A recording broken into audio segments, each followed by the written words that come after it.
নারী তোমাকে একেবারে মাটির নিচ থেকে, কবর থেকে জীবন্ত পুঁতে ফেলতো, সেখান থেকে তোমারে কোলে তুলে ইসলাম তোমাকে জান্নাতের উপরে, 7 আসমানের উপরে জান্নাত, জান্নাত কিন্তু 7 আসমানের উপরে, ইনদা সিদরাতিল মুনতাহা ইনদাহা জান্নাতুল মাওয়া। নবীজি বলছেন, কোরআনের এই আয়াতে আছে, সিদরাতুল মুনতাহার সাথে হলো জান্নাত। নবীজি মেরাজে গিয়ে জান্নাত দেখছেন, 7 আসমানেরও বহু উপরে, 7 আসমানের বহু ঊর্ধ্বে জান্নাত, তারও ঊর্ধ্বে মা। মা আমার কোথায়? জান্নাতের উপর। মা আমার কোথায়? তাহলে কি পরিমাণ মর্যাদা নারীকে। এরপরে যে নারী শুধুই কেবল রূপ, যৌবন, powder, fair and lovely, face wash, makeup box, রাস্তার যুবক, রাস্তার বখাটে, টেলিভিশন, নাটক, সিনেমা, নর্তকীর মতো বাজারে ঘোরা, রাস্তায় ঘোরা, নিজের শরীর আটসাট করে নিজের শরীর অন্যকে দেখানো, এত সম্মান মর্যাদার পরেও যার পছন্দ ওইটা নিকৃষ্ট জানোয়ার ছাড়া আর কিছু না। ওইটা মূলত বেড়িয়ে না, ওইটা মূলত কি না, এটা বেড়ি না, এটা মহিলা না, এটা নারী না, এটা অসভ্য কোনো জন্তু কিংবা জানোয়ার, এটা কোনো জানোয়ার। শুধুমাত্র নারী না ছবি পাচ্ছে মোবাইলে, ধরতেও পারে না, ছুঁইতেও পারে না, কিছুই করতে পারে না, শুধু শুধু চায়, এই আর কিচ্ছু না মোবাইলের ভিতরে। এরপরেও লক্ষ লক্ষ যুবক তার পুরা দেহ চরিত্র 24 ঘন্টা নষ্ট করে শরীরটাকে একেবারে ঝাঁঝরা বানায় ফেলছে। যৌন শক্তি বলতে, যৌবনের ক্ষমতা বলতে কিচ্ছু, শুধু ছবি দেখে, উলঙ্গ নারী দেখেই, ছবি দেখেই শেষ। আর যদি এরকম অবাধ অনুমতি পাইতো তো এই সমাজ কুকুরের সাথে আর এই সমাজের কোনো পার্থক্য হইতো? কুত্তাও তো এত নিকৃষ্ট হয় না, কুকুরও তো এত নির্মম হয় না। সেখান থেকে তুলে আনছে ইসলাম। এরকম কয়টা উদাহরণ শুনবেন আপনি? কয়টা উদাহরণ? এজন্য বাপ, আমি প্রথম বললাম এজন্য ইসলাম পূর্ব যুগে নারীর অবস্থান কি ছিল। নারীর দেহে তারা মনে করতো আত্মা নাই, মানব আত্মা নাই। নারী পণ্য, পণ্য, ঘরের আসবাব, যেখানে ইচ্ছা সেখানে নাড়াইতো, যার কাছে ইচ্ছা সেখানে দিত। আরো অনেক জঘন্য কথা আছে, এগুলো বলার মতো না। আপনাদের সামনে এরকম খোলামেলা বলার মতো কি নাই? এতটুকু ভাষা আমার কাছে নাই। এর চাইতে জঘন্য কথা যেগুলো, যদি একের কোনো রকম মানে মান সম্মান রাখতে কম যায়, এর দূর কইলাম শুনে নাই তো। বিভিন্ন ধর্মগ্রন্থে কোরআন ব্যতীত, ইসলাম ব্যতীত, আল্লাহর পক্ষ থেকে মনোনীত কিতাব ব্যতীত যেগুলো মানব রচিত, সেখানে নারীর চরিত্র, সেখানে নারীর আপনার বিভিন্ন রকমের কাহিনী যে নিকৃষ্ট ভাষায় বর্ণনা আছে বিভিন্ন ধর্মগ্রন্থে। ধর্মগ্রন্থ তো হয়ই নাই এগুলা, এগুলো কোনো ভদ্র মনুষ্য সভ্যতার কথা হইতে পারে না। এবার আসেন, যেই নারী, এরপরে আপনারা সবাই জানেন গোটা পৃথিবীতে ইসলাম পূর্ব যুগে নারীর তো ন্যূনতম কোনো সম্মান ইজ্জত ছিল না। এখন এই আরবে কি ছিল? আরবের কথা আপনারা বহুবার শুনছেন যে আরব দেশ, এখানে নারী একেবারে নিকৃষ্ট অবস্থানে তো ছিলই, তদুপরি সবচেয়ে দুঃখজনক, লজ্জাজনক কথা ছিল একটা কন্যা সন্তান, কারো মেয়ে জন্ম নেওয়াটাকে সে জীবনের সবচেয়ে বড় লজ্জা, অভিশাপ মনে করত, অভিশাপ মনে করত। আর ভাবত অসংখ্য ফ্যামিলি গোটা আরবের মধ্যে যারা তাদের জীবন্ত ফুটফুটে কন্যা, আহা! আরবের মানুষ তো আপনারা এখনই দেখছেন, রাত্র তখন 3:15 না যেন 3:30 বাজে, বাসায় যখন ঢুকছি দরজার কলিং বেল টিপসি, আরে আমার এই ছোট মেয়েটা উঠে গেছে। আয়শা গেইটে দরজার সামনে মেয়েটা আগে আসছে। আমি মেয়েটারে নিয়ে অনেকক্ষণ, এতটা ক্লান্তির পরেও আধা ঘন্টা 40 মিনিট আদর করে এরপরে ঘুমাইছে। তার এই কোলের বাচ্চা, তার প্রতি মায়া লাগবে না এমন কোনো মানুষ হয়? সেটা যদি আরেকজনের বাচ্চাও হয় তারপরেও তো কোলের বাচ্চার প্রতি প্রত্যেকের মায়া থাকে, থাকে না কিনা? সেখানে নিজের মেয়ে, নিজের কন্যা, তাহলে এত নিকৃষ্ট, এত নির্মম যাদের অবস্থান ছিল নারীর, সেখান থেকে ইসলাম তাকে মর্যাদা দিছে। কি মর্যাদা দিছে? এবার এটা একটু বলি, তারপরেও আমার করণীয় আয়াতটা বললেই আমার কথা শেষ। ইসলাম আইসা কি করলো? অনেক কথা কোরআনে, কোরআনুল কারীমে নারীর মর্যাদা, ইজ্জত, সম্মান আল্লাহ এবং তার রসুল এই পরিমাণ দিছে যেটা ভাষায় বর্ণনা করার মতো না। সুবহানাল্লাহ, এত মর্যাদা দিছে, এত মর্যাদা। দেখেন একটা শুধু উদাহরণ দিই। একটু আগে আপনারা এই মাত্র শুনলেন, কন্যা সন্তান জন্ম নিলে জাহিলি জামানায় আরবের মানুষের বাবার চেহারা কালো হয়ে যেত আর জীবন্ত মাটিতে পুঁতে ফেলত। তো আল্লাহ তাআলা বলে, এই কথাটাকে আল্লাহ তাআলা, এই ঘটনা, এই আচরণ, এটা কোরআনে আল্লাহ উল্লেখ করছে। কিন্তু উল্লেখ করতে গিয়ে আল্লাহ কথাটা এমন সুন্দরে বলছে, বলতে গিয়ে আল্লাহ তাআলা নারীর মর্যাদা আল্লাহ তাআলা বুঝাই দিছে। কি বলছে? আল্লাহ তাআলা বলেন, শুনেন, ওয়া ইদা বুশিরা আহাদুহুম বিল উনসা। আল্লাহ বলেন, দুনিয়াবাসী শোনো, এই মানুষগুলো এত নিকৃষ্ট ছিল, এই মানুষগুলো, তাদেরকে যখন সুসংবাদ দেওয়া হতো কন্যা সন্তান জন্মের, যাল্লা ওয়াজহুহু মুসওয়াদ্দাম ওয়া হুয়া কাযীব, ভীষণ মনের কষ্টে সাথে সাথে তাদের চেহারা কালো হয়ে যেত, কালো হয়ে যেত। এরপরে কি করত? ইয়াতাওয়ারা মিনাল কওমি মিন সুই মা বুশিরা বিহি। আল্লাহ বলেন, যেই সুসংবাদ তাকে দেওয়া হয়েছে কন্যা জন্মের, এই সুসংবাদের কারণে লজ্জায় সে লোক সমাজ, মানুষের বসতি, মানুষের কাছ থেকে নিজেকে আড়াল করে ফেলত। আয়ুমসিকুহু আলা হুনিন আম ইয়াদুসসুহু ফিত তুরাব। আর মনে মনে কল্পনা করত তাকে লজ্জা শরম সহ্য কইরা বাঁচাইয়া রাখবে নাকি জীবন্ত মাটির মধ্যে দাফন করে ফেলবে। সাআ মা ইয়াহকুমুন। আল্লাহ তাআলা বলেন, কতই না নিকৃষ্ট ছিল তাদের ফয়সালা, কত নির্মম ছিল তাদের ফয়সালা। দেখেন, এই কথাটা বলতে গিয়ে আল্লাহ তাআলা দুইবার বলছে একটা শব্দ, বুশিরা। আল্লাহ বলেন, যখন তাদেরকে সুসংবাদ দেওয়া হয় কন্যা জন্মের, আবার বলছে কন্যা জন্মের সুসংবাদের কারণে তারা মানুষ থেকে, লোক চক্ষু থেকে নিজেকে আড়াল করে। আল্লাহ নিজে বলেন, কন্যা জন্ম নেওয়া এটা লজ্জা না, চেহারা কালোর বিষয় না, মানুষ থেকে আড়াল হওয়ার বস্তু না, বরং এটা বুশিরা, এটা তাবশীর, তাবশীর, তাবশীর। আল্লাহ বলেন, আমি দুইবার বললাম, একটি ঘরে একটি মেয়ে জন্ম নেওয়া, আল্লাহ বলে এটা সুসংবাদ, সুসংবাদ, সুসংবাদ, সুসংবাদ। এটা লজ্জা না, এটা শরমের কথা না, এটা সুসংবাদ। তাহলে আল্লাহ তাআলা কুরআনুল কারীমে দুইবার বলছেন, একটি কন্যা জন্ম নেওয়া, নারী জন্ম নেওয়া, মেয়ে জন্ম নেওয়া, ওই ঘরে সুসংবাদ নাকি দুঃসংবাদ? সুসংবাদ।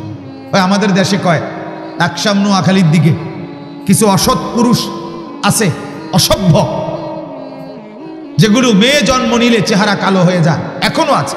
ওই জাহেল, ওই জানোয়ার এখনো আছে, এখনো আছে ওইরকম জানোয়ার। আছে কিনা বলেন না কেন? নাই এখনো আছে, এখনো আছে। তা আমাদের দেশে বলে যে কিছু অসৎ লোক আছে এরকম, স্ত্রীর গর্ভে কন্যা জন্ম নিলে যদি তারে জিগায়, কি ও কিতে হয়েছে আপনার, আপনার না বলে কিছু অন্য আছে শুনছিলাম, কি হয়েছে কন্যা, কাও কইও না, যা জিতানের ঘরে হিতানে হয়েছে, জিতান হিতান, মানে বেডির ঘরে বেডি হয়েছে।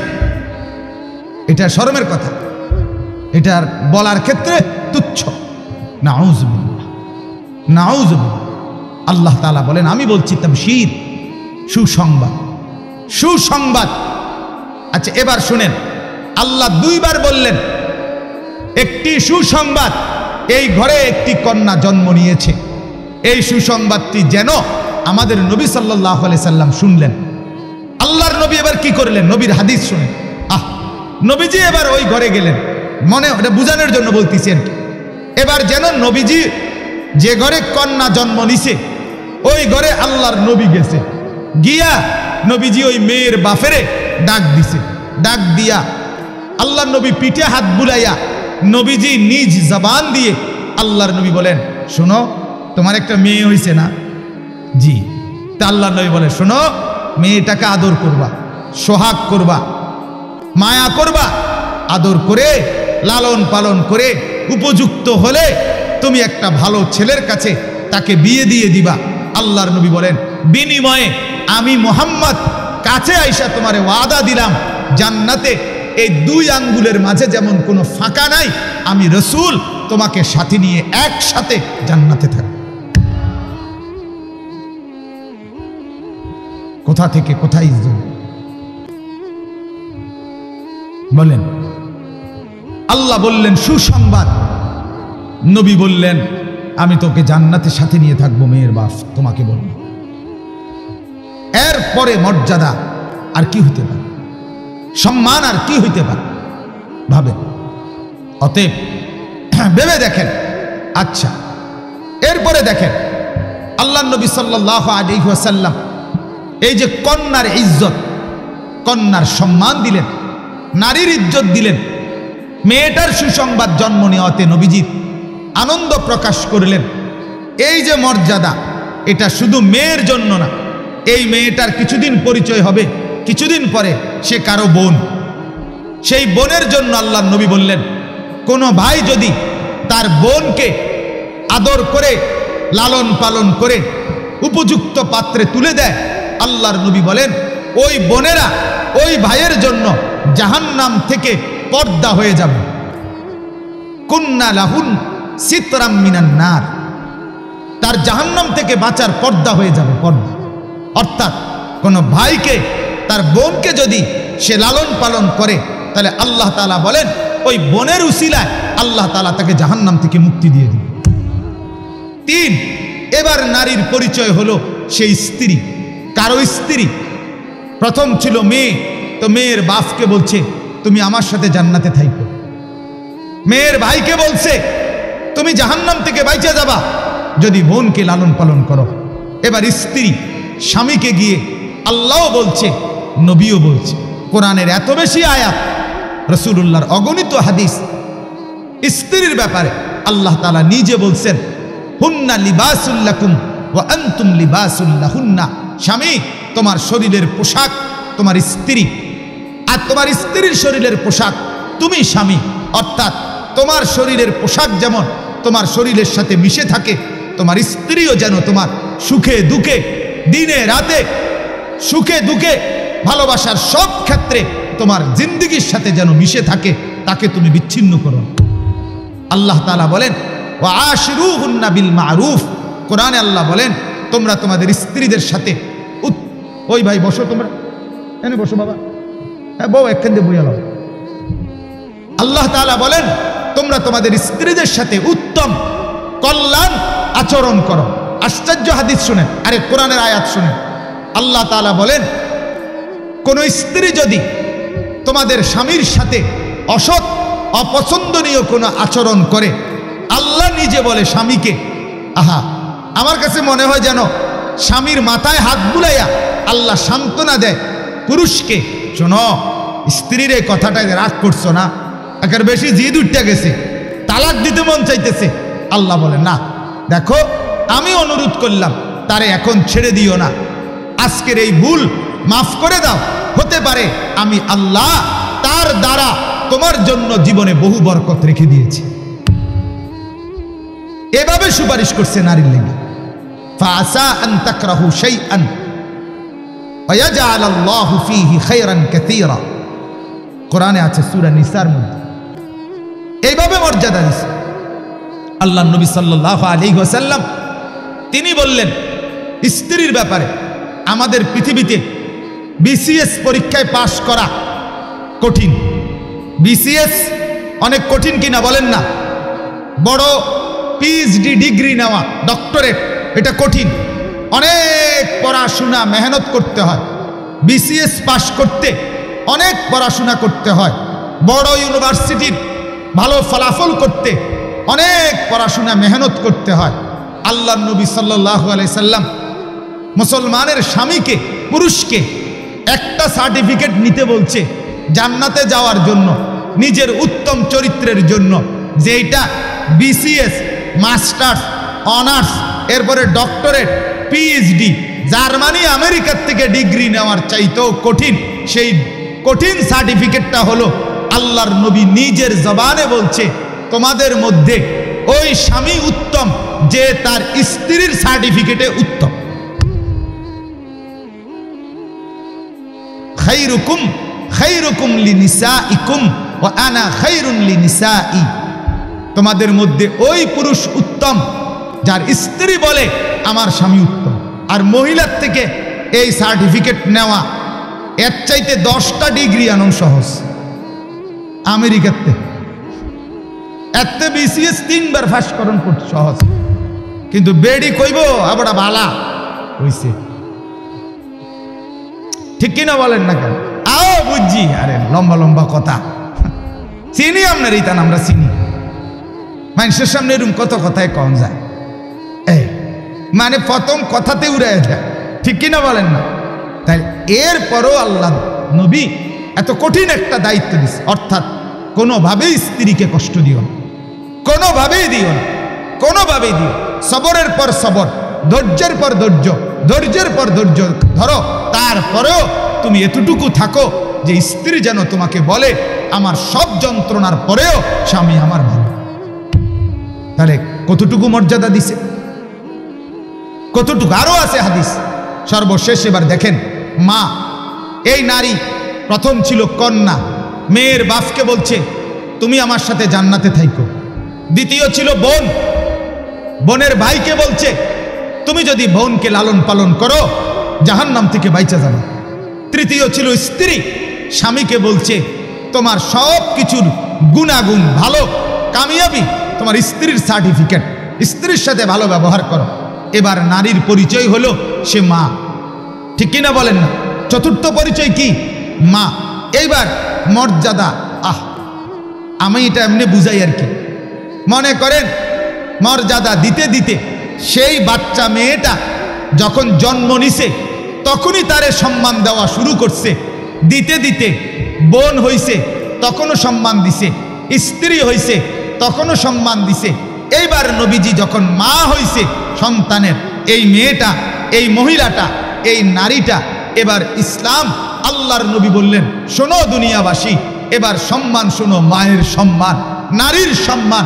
আমি আল্লাহর নবী বলছি, শাহ আল্লাহ তাআলা যেই 8টা জান্নাত বানাইছেন, এক একটা জান্নাত যত বড়, আল্লাহ কোরআনে বলছে ওয়া জান্নাতিন আরদুহাস সামাওয়াতু ওয়াল আরদ, আসমান এবং জমিন, 7 তবক আসমানের উপর, 7 তবক জমিনের নিচ, এটা যতটুকু আল্লাহ তাআলা বলেন জান্নাতের প্রস্থ পাশে দিয়া এদ্দুর লম্বা আরো বেশি। আল্লাহর নবী বলেন এত বড় বিস্তীর্ণ জান্নাত, যতটুকু উঁচা, যত বড়, আল্লাহর নবী বলেন আল্লাহর কসম, মার ইজ্জত, নারীর সম্মান সেই জান্নাতের চাইতেও বড়। আর কোথায় নিতে? যেন নবী বলে দিলেন 8টা জান্নাত যদি উঁচা হয় যে দূর, নবী বললেন তোর মার মর্যাদা ওই 8 জান্নাতের উপরে, কারণ তোর মার পায়ের নিচেই ওই 8টা জান্নাত। তাহলে কোথায় দিছে মাকে? জান্নাতের উপরে নিয়ে গেছে কিনা? সুবহানাল্লাহ। নারী তোমাকে একেবারে মাটির নিচ থেকে, কবর থেকে জীবন্ত পুঁতে ফেলতো, সেখান থেকে তোমারে কোলে তুলে ইসলাম তোমাকে জান্নাতের উপরে, 7 আসমানের উপরে জান্নাত, জান্নাত কিন্তু 7 আসমানের উপরে, ইনদা সিদরাতিল মুনতাহা ইনদাহা জান্নাতুল মাওয়া। নবীজি বলছেন, কোরআনের এই আয়াতে আছে সিদরাতুল মুনতাহার সাথে হলো জান্নাত। নবীজি মেরাজে গিয়ে জান্নাত দেখছেন, 7 আসমানেরও বহু উপরে, 7 আসমানের বহু ঊর্ধ্বে জান্নাত, তারও ঊর্ধ্বে মা। মা আমার কোথায়? জান্নাতের উপর। মা আমার কোথায়? তাহলে কি পরিমাণ মর্যাদা নারীকে। এরপরে যে নারী শুধুই কেবল রূপ, যৌবন, powder, fair and lovely, face wash, makeup box, রাস্তার যুবক, রাস্তার বখাটে, টেলিভিশন, নাটক, সিনেমা, নর্তকীর মতো বাজারে ঘোরা, রাস্তায় ঘোরা, নিজের শরীর আটসাট করে নিজের শরীর অন্যকে দেখানো, এত সম্মান মর্যাদার পরেও যার পছন্দ ওইটা নিকৃষ্ট জানোয়ার ছাড়া আর কিছু না। ওইটা মূলত বেড়িয়ে না, ওইটা মূলত কি না, এটা বেড়ি না, এটা মহিলা না, এটা নারী না, এটা অসভ্য কোনো জন্তু কিংবা জানোয়ার, এটা কোনো জানোয়ার। এতগুলো সম্মান ফিরাই দিলা, এতগুলো ইজ্জত ফিরাইয়া দিলা রাস্তার ওই বখাটে যুবককে দেখানোর জন্য। আস্তাগফিরুল্লাহ, আস্তাগফিরুল্লাহ, আস্তাগফিরুল্লাহ। নবীজি কি বলবে, কি বলবে মেয়েদেরকে হাসরের ময়দানে যে মা কেমনে ফিরাই দিলি, আমার সম্মান ফিরাই দিলি কেমনে? আল্লাহ বলবে বান্দি, ও আমার বান্দি, আমার দেওয়া ইজ্জত কেমনে ফিরাই দিলি? কার থেকে সম্মান নিলি? রাস্তার অসভ্য তোরে দেখে একটা হাসি দিছে, এটা ইজ্জত। আরে সেই হাসি তো সম্মানের জন্য না, ভোগ করার জন্য, উপভোগের জন্য। লালসা, কুকুরের লালার মতো লালসার কারণে তোমার দিকে তাকাইছে। এরকম নতুন নতুন ইসলামিক ভিডিও পেতে আমাদের চ্যানেলটি সাবস্ক্রাইব করে আমাদের পাশে থাকুন। ধন্যবাদ।